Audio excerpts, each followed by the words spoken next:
Vermeide diesen großen Fehler, wenn du Wasser trinkst.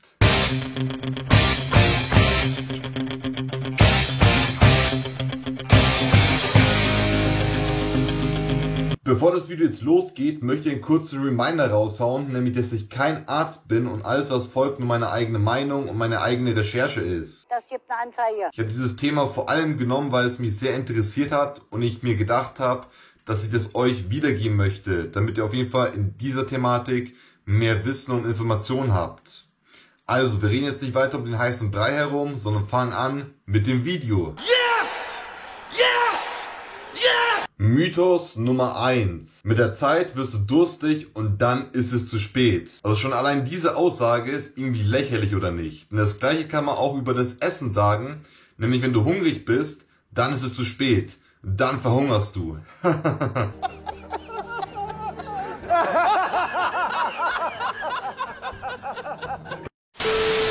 Und der Körper hat viele verschiedene Wahrnehmungen und Durst ist eine von diesen Wahrnehmungen. Das heißt, dein Körper wird dich schon wissen lassen, wenn er durstig ist. Es sei denn, du hast jetzt irgendeinen Gehirnschaden oder einen Tumor in deinem Gehirn oder eine Autoimmunerkrankung in deinem Gehirn. Oder du hast einfach zu wenig Salze in deiner Diät. Alles klar, Digga. Das bedeutet dann, dass sich dein Blut verdünnt und dass du die Wahrnehmung an Durst verlierst. Also Fazit, du möchtest auf jeden Fall erst trinken, wenn du wirklich durstig bist. Nö. Dann kommen wir zum nächsten Mythos, nämlich Mythos Nummer 2. Du solltest Wasser trinken, bis dein Urin klar ist. Also dein Urin sollte nicht klar sein, sondern eher strohgelb oder gelb sein. Denn gelber Urin ist vollkommen normal. Wenn du jetzt beispielsweise einen klaren Urin hast, dann bedeutet das, dass du verwässert bist, also dass dein Körper zu viel Wasser hat. Wenn jetzt dein Urin eher so dunkel ist, dann bedeutet das, dass du ein Leberproblem hast. Wenn es dann allerdings eher so schaumig ist, dann bedeutet es, dass du ein Problem mit deiner Niere hast oder dass du viel zu viel Proteine konsumierst. Lüge!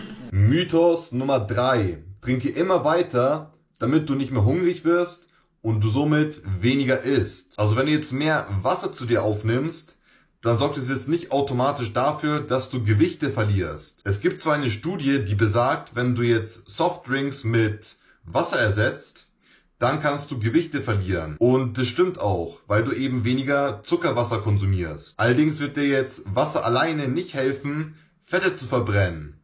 Wenn du jetzt eher wissen möchtest, wie du effektiv Fette verbrennen möchtest, dann kann ich dir auf jeden Fall ein Video empfehlen, das ich vor kurzem gemacht habe, wo ich das nochmal genauer erläutere, wie du besser und schnell Fette verbrennen kannst. Das habe ich hier oben irgendwo in der Infokarte verlinkt. Nice. Mythos Nummer 4. Wenn du mehr Wasser trinkst, wird es deine Gifte aus deinem Körper ausspülen. Und die meisten Gifte sind aber eher fettlöslich. Das bedeutet, sie stecken in deinen Fettzellen fest. Also wirst du jetzt nicht entgiften können, wenn du mehr Wasser trinkst.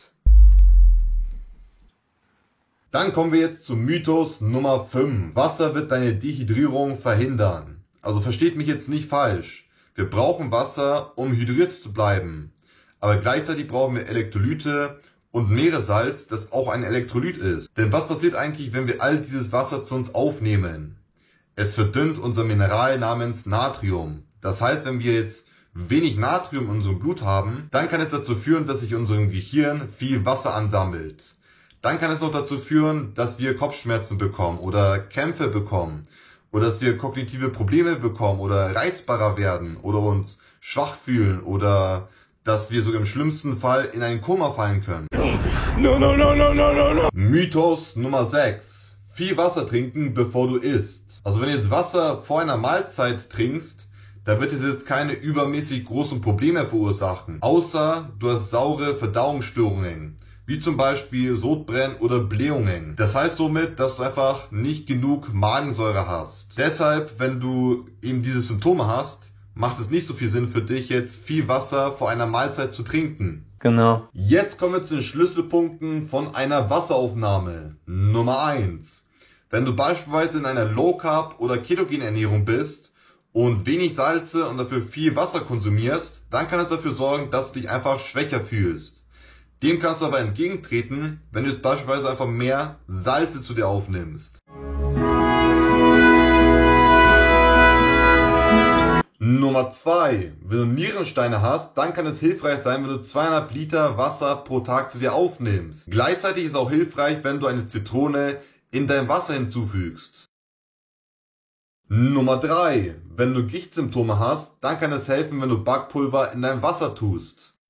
Not bad, not bad. Now you. Nummer 4. Korrekte Flüssigkeitszunahme ist lebensnotwendig für deine Nieren. Wenn du jetzt allerdings zu viel Wasser konsumierst, dann wirst du jetzt nicht deine Nieren reinigen. Nummer 5. Nahrungsmittel wie Gemüse haben 80-95% an Wasser. Ja, sogar Fleisch hat 60-65% an Wasser. Und sogar wenn du Fette verbrennst, kannst du auch Wasser generieren. Weil wenn du jetzt Fett oxidierst, dann generierst du nicht nur Wasser, sondern auch Kohlenstoffdioxid in deine Mitochondrien. Das heißt also, wenn du einen halben Kilo an Fett verbrennst, dann generierst du mehr als einen halben Kilo an Wasser. Das klingt zwar jetzt verrückt, aber es stimmt anscheinend. Aber bitte verlass dich trotzdem nicht auf dieses Wasser. Aye, aye, Captain. Es ist völlig in Ordnung, wenn du Wasser zu bestimmten Zeiten des Tages zu dir aufnimmst. Allerdings trinke jetzt nicht zu viel Wasser, denn jede Person ist unterschiedlich und individuell. Und was für eine Person gilt, gilt jetzt nicht automatisch für eine andere Person. Dein Durst kann nämlich auch hochgehen, wenn du ein Diabetiker bist oder zu viel Kalzium im Blut hast. Und das kann dafür sorgen, dass du halt eben mehr Wasser lassen musst. Okay. Gut, das war's jetzt vom Video. Ich hoffe, dass dir diese Informationen über das Thema Wasser gefallen haben und dass du auf jeden Fall etwas mitnehmen konntest. Wenn ja, beziehungsweise wenn es der Fall ist, dann würde es mich auf jeden Fall freuen, wenn du einen fetten Daumen nach oben auf diesem Video dalässt und mir nicht vergisst zu abonnieren, um kein weiteres Video zu verpassen. Bis dann und bis zum nächsten Video, dein David.